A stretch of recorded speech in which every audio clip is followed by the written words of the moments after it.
dan ada cerita-cerita yang di luar nalar.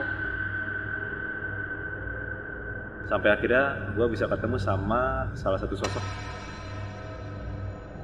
Dapat kabar di CP semua karyawannya kesurupan. Dia bilang gitu. Lagi-lagi gue bilang, ya saya tidak tahu matanya di mana, gue bilang kayak gitu. Karena saya juga tidak tahu kejadiannya seperti apa gitu kan. Emang teteh siapa? Gue bilang kayak gitu. Saya Yundi.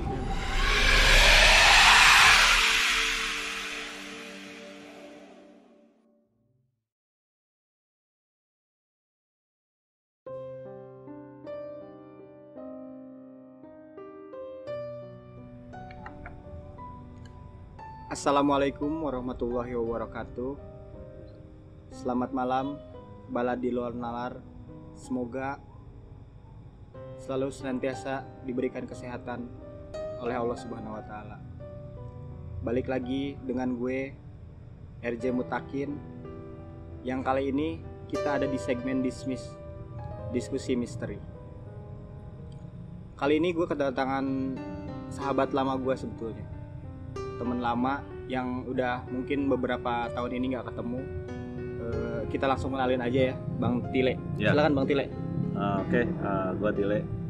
Gue salah satu sahabat lamanya Bang RJ Mutakin. Udah berapa tahun kita nggak ketemu gitu ya? Udah sekitar 3 tahunan. 3 tahunan lah kita nggak ketemu. Ya, gitulah pokoknya. Baru ketemu lagi di sini. Jadi di pertemuan kali ini gue sama Bang Tile ini dia sempat cerita ada beberapa tahun lalu dia megang salah satu proyek pelaksana ya, dan ada cerita-cerita yang di luar nalar yang bisa Bang Tile ini ceritakan kepada kita semua. Mungkin ada sedikit bocoran Bang Tile. Ya. Jadi bocorannya, gue pernah sempat kerja di salah satu developer lah. Salah satu developer nggak terlalu besar juga di. Gue kebetulan dapat project. Sampai akhirnya gue bisa ketemu sama salah satu sosok. Udah stop. Salah satu Ya, sosok. salah satu sosok lah pokoknya. Nanti bakal kita bahas lebih lanjut. Pokoknya jangan lupa subscribe, like, and share ya teman-teman. Dan satu lagi gue mau ngasih tahu, mohon maaf kalau ada suara-suara noise motor karena memang kita syuting ini di area terbuka dan sebetulnya areanya agak sedikit seram. Cuma memang banyak lalu lalang motor. Itu sih mungkin. Untuk cerita lebih lanjutnya, mari kita langsung dengarkan saja dari Bang Tile.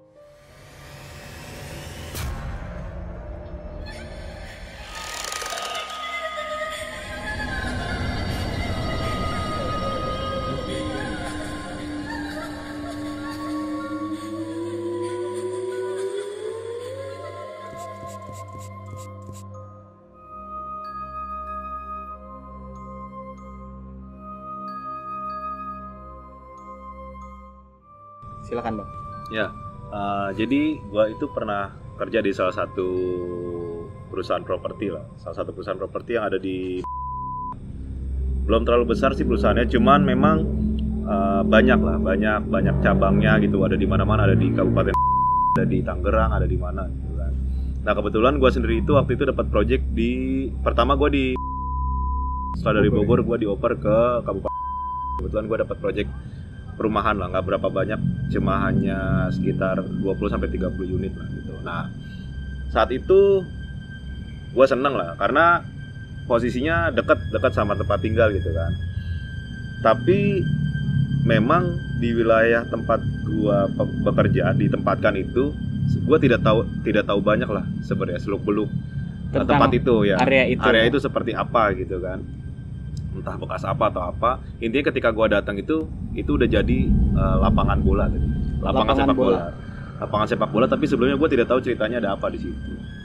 Nah, ketika pertama kali gua mulai buat pondasi nih, boplang lahan, Pondasi awal berarti. Pondasi awal untuk pembangunan itu udah mulai ada kejanggalan gitu di situ. Pertama ketika gua tim menggali pondasi itu, yang pertama nemuin tulang.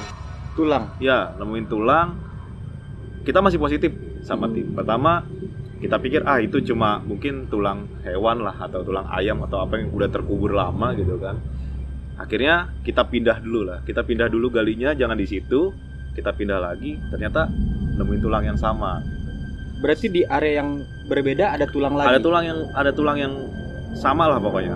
Dan jenis tulangnya ya menurut gua sendiri sih nggak lazim gitu. Maksudnya kan kalau tulang ayam kita tahu lah seperti apa kan. Dari ukurannya juga udah. Nah ternyata kok ini ukurannya beda. Setelah digali lagi makin dalam itu nemu kain kafan.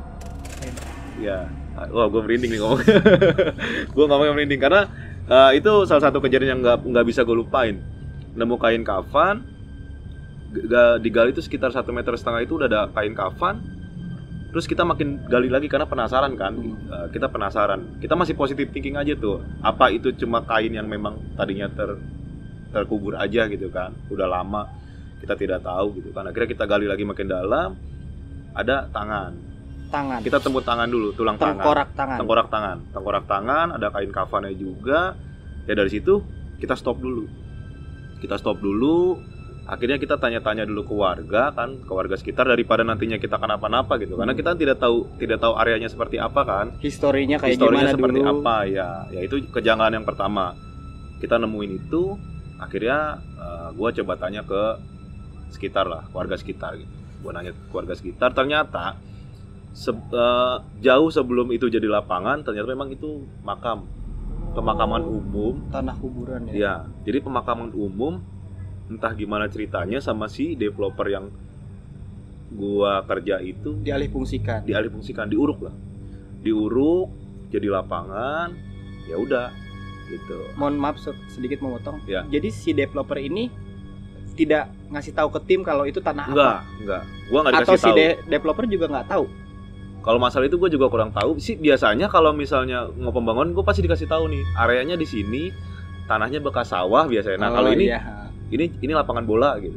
Dia bilang cuma lapangan bola. Oke, gue lapor ke si bos lah, atasan lah. Pak, gue bilang ini di tanah ini kita menemukan tulang dan ada kain kafan. Gue bilang kayak gitu kan. Terus si bos sih dengan pedenya bilang, ya udah nggak apa-apa, lanjut aja. Nah dari situ gue udah mulai, wah ini takutnya ada terjadi sesuatu nih gitu kan, ketika nanti gue lanjutin bakal terjadi apa nih gitu. Dan bener, gue lanjutin. Setelah penggalian sekitar 2 meter ke dalam, tukang gue kesurupan.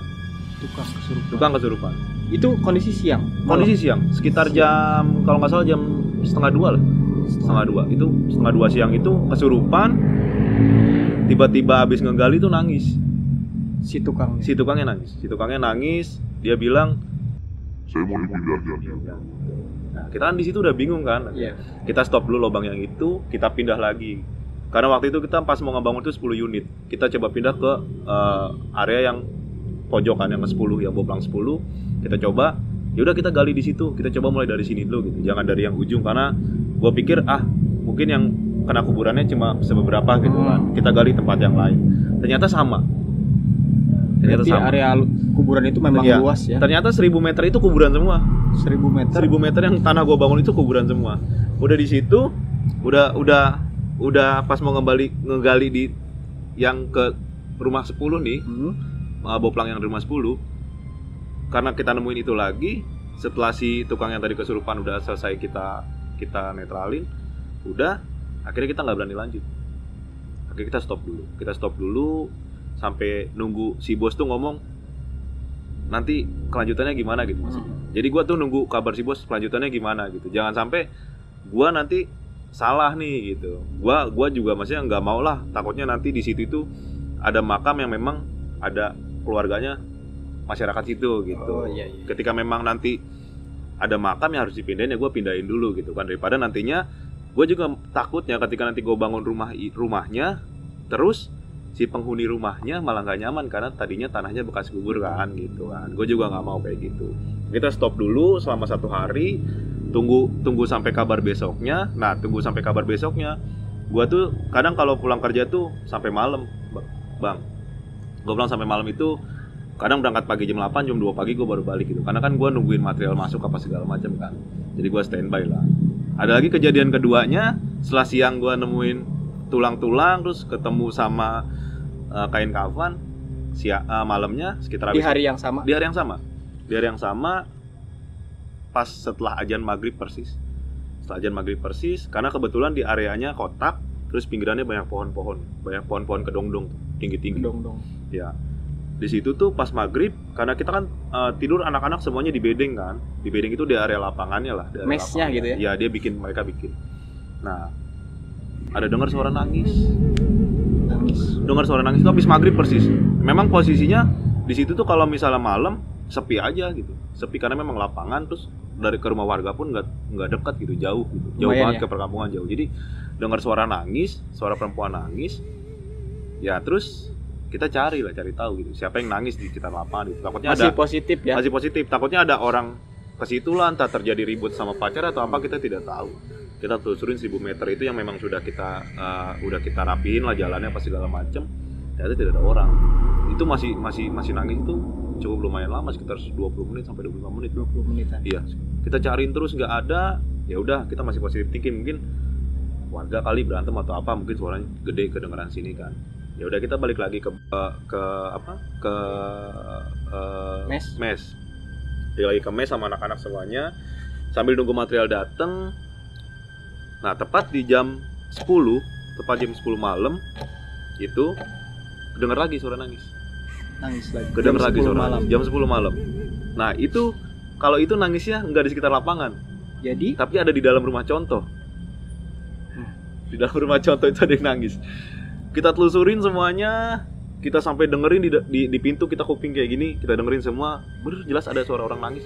Jelas banget cewek ada suara orang nangis. Nah, pas kita mau cek bareng-bareng semua ke dalam itu, di dalam rumah contoh, ada nenek-nenek lewat. Aduh. Gue merinding sumpah. Gue ingat kejadian, gue ingat Karena banget kejadian. Bang Tile ini ngalamin sendiri. Iya, gue ngalamin banget. Bang Tile yang ngalamin, saya yang nggak ngalamin aja. Ini merindingnya. Iya. Ini ya. Karena gue ngalamin banget. Jadi ada nenek-nenek lewat, set tembus tembok. Kita cuma diem gini, niatin aja. Cuma tengok-tengokan sama tim, lari semuanya. Balik lagi ke bedeng kan. Udah, dari situ kita langsung, aduh, ada apa nih gitu. Nggak biasanya, maksudnya gue selama ngerjain project tuh di beberapa tempat, mau di Bogor kayak, mau di Jakarta, mau di Tangerang, maksudnya aman gitu. Baru satu tempat ini yang kejadiannya memang kok aneh gitu. Padahal maksudnya ini tuh daerah gue gitu. Harusnya gue tahu nih Iya. seluk-beluknya seperti apa. Tetapi di situ gue malah jong gitu, nggak tahu. Blank banget. Lah, nggak tahu itu wilayahnya bekas apa. Karena jujur gue sebenarnya dari dulu tuh sering lewatin tempat itu gitu. Cuman gue taunya itu lapangan bola aja gitu. Tidak tahu riwayatnya seperti apa. Ya udah, selesai itu kita balik ke bedeng. Tukang-tukang mungkin pada tidur, gue balik ke rumah dulu di hari kedua. Di hari kedua. Gue di hari kedua masuk. Nanya sama tim, ada kejadian apa semalam, gue bilang gitu. Oh, nggak ada pak. Setelah nenek-nenek itu, alhamdulillah udah gak kejadian apa-apa lagi gitu. Bahkan sampai anak-anak juga katanya begadang, ada yang bakar-bakar lah segala macam. Oke, gue bilang. Ya kerja lagi seperti biasa, normal mereka buat boplang, karena udah dapat aba-aba dari si bos kan. Sudah oke. Ya udah di boplang aja gitu kan. Mau gimana-gimananya nanti biar urusan saya, ya gitu kan. Ya udah oke. Gue juga nggak mau berisiko panjang, ya udah akhirnya gue lanjut pekerjaan boplang. Tetap masih nemuin tulang tuh. Masih ada tulang, masih ada kain putih. Sampai kain putih tuh kita angkat dulu, tulangnya kita kumpulin di kain putih itu, dapat ya lumayan lah.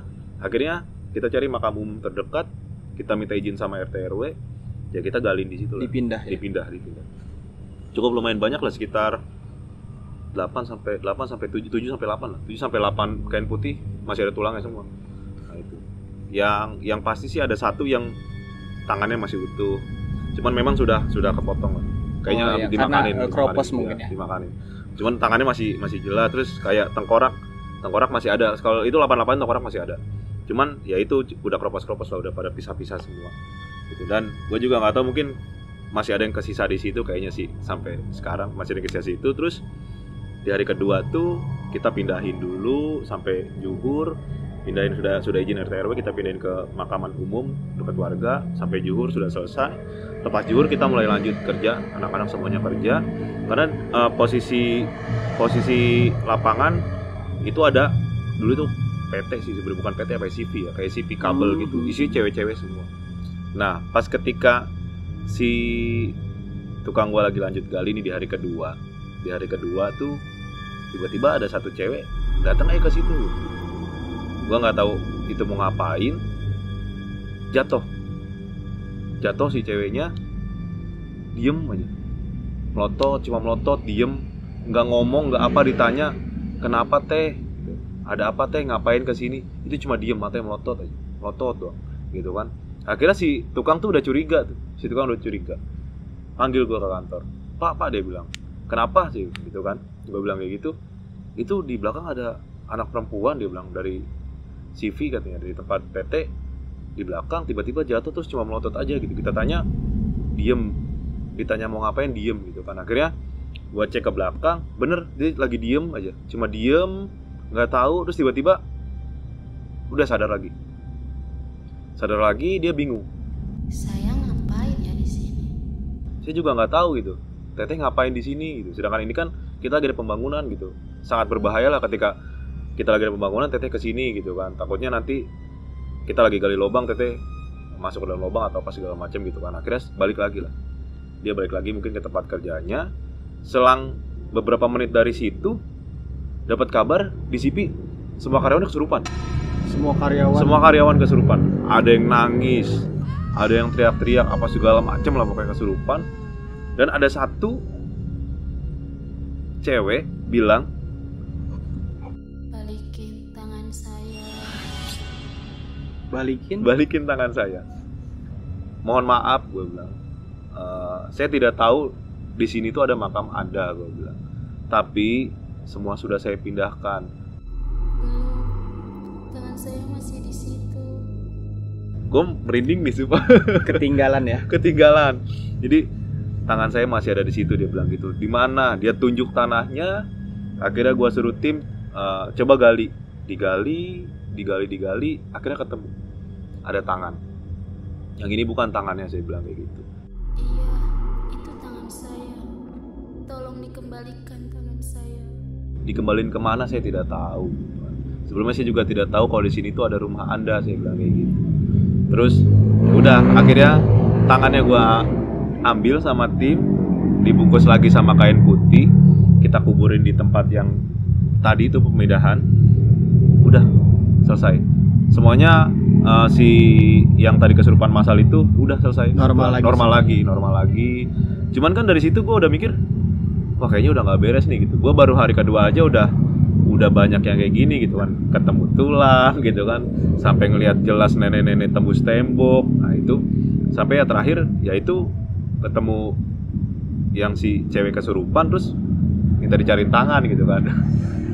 Tangannya minta dicariin kayak gitu. Terus udahlah, setelah itu masih lanjut normal kerja. Di hari kedua sampai sore itu masih normal, hari ketiga, hari keempat masih normal.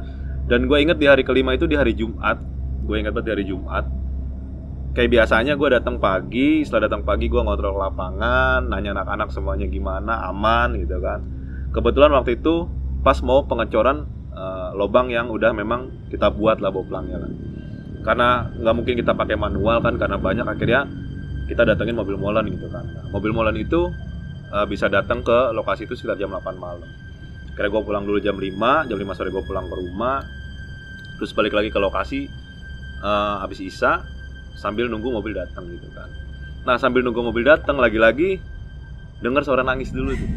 Ada kejadian lagi. Dengar suara nangis lagi di rumah yang sama. Ketika gue ngeliat nenek-nenek itu, dengar lagi suara nangis, kayak gitu lah, nangis kayak gitu. Nah kita karena di hari pertama udah tahu gitu, udahlah biarin gitu kan, masing-masing lah gitu, nggak usah saling ganggu. Cuman lama kelamaan kok makin gede nih suara nangisnya gitu, makin gede. Pas pintu dibuka hilang, nggak ada suara nangis gitu, tidak ada. Gue sama tim pun tidak ngeliat sosok nenek-nenek lagi gitu kan. Sudahlah. Gak lama kemudian si mobil molen pertama datang, karena waktu itu ordernya 7 mobil kan. Si mobil molen pertama datang. Kita mulai kerja malam tuh, start jam 8, kita ngecor semuanya. Dari boplang 1 sampai boplang 10 kita cor semua. Selesai itu sekitar jam setengah 11 kalau nggak salah, jam setengah 11 malam. Nah setelah jam setengah 11 malam itu selesai, kita udah mau beres-beres, bersih-bersih anak-anak semuanya. Tiba-tiba di boplangan yang rumah pertama itu ada orang berdiri, cewek, begini doang. Dia cuma ngeliatin kita kayak gini. Gue masih inget pakai kebaya putih, terus pakai kainnya coklat, apa ya, sanggul lah, kayak sanggul gitu. Cuman dia nyamping gini, diri nyamping. Karena kita di sebelah sana, nah dia gini. Cuman liriknya gini, cuma ngeliatin aja gitu kan. Nah kita kan anak-anak nanya, Pak itu siapa gitu kan? Kok malam-malam ada cewek berdiri pakai kebaya, terus pakai kain gitu kan, terus disanggul kayak adat Jawa lah gitu modelnya kan. Oh nggak tahu, coba kita tanya. Pas anak-anak sama gua mau datang ke situ, nggak ada, hilang. Itu jelas banget pakai kebaya putih, pakai kain coklat, terus ya kayak disanggul gitu kan. Kayak sinden-sinden gitu kan. Kayak model sinden-sinden lah. Cuman dari situ gua mau pulang juga nggak tenang kan gitu kan. Kepikiran, mau pulang ke rumah tuh kepikiran sampai jam 12 malam tuh masih pada ngobrol-ngobrol di bedeng sama anak-anak, masih ngopi-ngopi. Pas nengok lagi ke situ, ada lagi dia. Muncul lagi. Berdiri doang. Berdiri, nggak ngomong, nggak apa, nggak senyum, nggak apa. Ya udah berdiri doang. Udahlah, gue bilang sama anak-anak, mungkin memang penunggu sini kali gitu. Kita belum izin atau belum apa gitu kan. Ya udah besok kita izin gitu kan. Ya udah, akhirnya gue balik ke rumah. Pas sampai rumah, karena kan gue dari proyek pasti mandi balik kan malam. Gue mandi malam. Bersih lah. Ya gue bersih. Terus pas mau buka pintu belakang, gue ngeliat itu. Jadi lokasi proyek sama rumah tuh kan jauh. Jauh banget. Itu sekitar setengah jam lah. Setengah Jam dari lokasi proyek ke rumah tuh. Gue buka pintu belakang, gue merinding banget nih sumpah. Gue buka pintu belakang, itu jelas pakaiannya sama, kebaya putih, pakai kain, terus pakai itulah disanggul kayak gitu. Itu jelas. Cuman dia diri ngebelakangin gua. Oh, nggak ngeliatin muka? Nggak ngeliat, dia ngebelakangin gua. Gua kaget, gua tutup lagi pintu.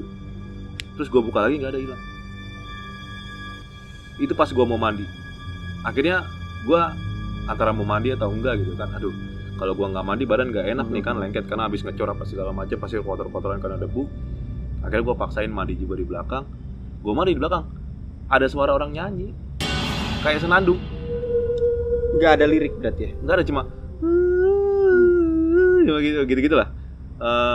Terus gue cuma bilang nggak usah ganggu, gue bilang masing-masing gitu. Kalau misalnya ini ngikut dari lapangan, besok saya insya Allah izin, gue bilang kayak gitu. Kalau memang saya lancang, saya tidak izin dulu, besok saya bakal izin, gue bilang kayak gitu. Hilang lah tuh suara senandungannya.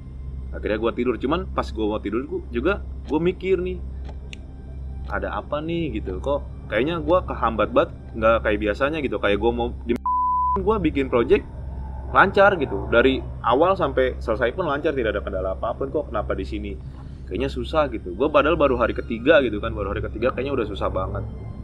Ya udah, gue tidur, bangun lagi pagi besoknya ke project.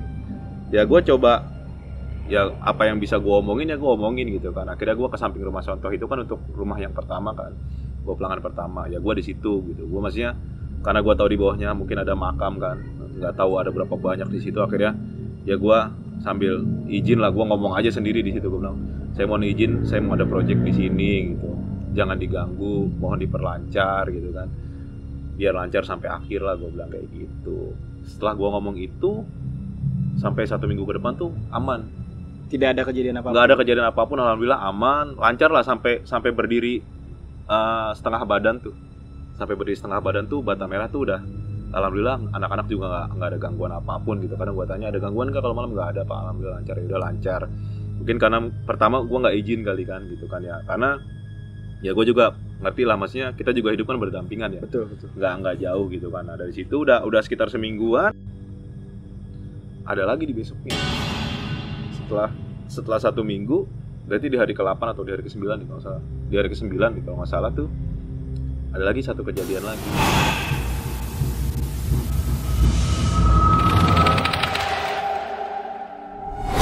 Jadi tembok tuh baru setengah badan ya. Dia duduk, cuma uncang-uncang kaki aja gitu. Tetap pakai kebaya putih, pakai kain coklat, tapi nggak disanggul rambut. Ini udah darah semua. Dia ibaratnya mau kenalin lah apa segala macem gitu. Oh gitu bang, kira-kira nggak ganggu ada bang? Ya tergantung gitu, kalau misalnya dari situnya tidak izin atau apa aja bisa ganggu.